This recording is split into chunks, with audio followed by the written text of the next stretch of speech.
हा वादात सापडलाय। आलिशान वाहनातून ठाकरे आणि राऊत एकत्र फिरले, भाजपनं यावरून चांगलंच टीकास्त्र डागलेलंय।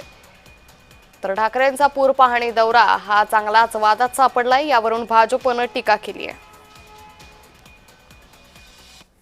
उद्धवजी ठाकरे हे बांधावर शेतकऱ्यांशी संवाद साधतायत, त्याच वेळेला जनाब संजय राऊत आलिशान अशा मर्सिडीज कारमध्ये बसून काजू बदाम खाताना दिसतायत।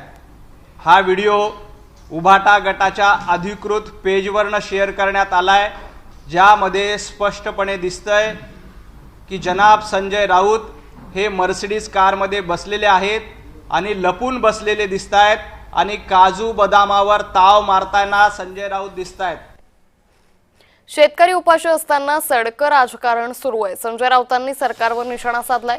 महाविकास आघाडीनं पूरग्रस्तांना काय मदत केली? नवनाथ बन यांना राऊतांनी प्रतिटोला लगावलाय। ज्याचं सर्व जीवन वाहून गेलंय, त्याचं आयुष्य वाहून गेलंय, तो उपाशी आहे, तो भिकेला लागलाय, तो म्हणतोय आम्हाला आता काय मदत करणार ते सांग। आणि त्याला तुम्ही म्हणता राजकारण करू नका।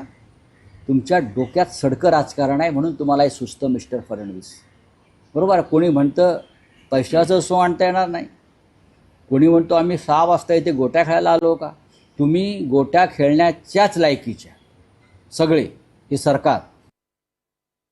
महायुतीच्या सर्व आमदारांनी, सर्व खासदारांनी आपला 1 महिन्याचं मानधन हे शेतकऱ्यांना देऊ केलं। मला अपेक्षा होती की उद्धवजी ठाकरे किमान आपल्या खासदारांचं, आमदारांचं 1 महिन्याच्या मानधनाची घोषणा करतील। शिवसेना उभाटा गटाकडनं एखादा चेक, एखादा धनादेश आमच्या शेतकऱ्यांच्या बांधवासाठी सुपूर्त करतील।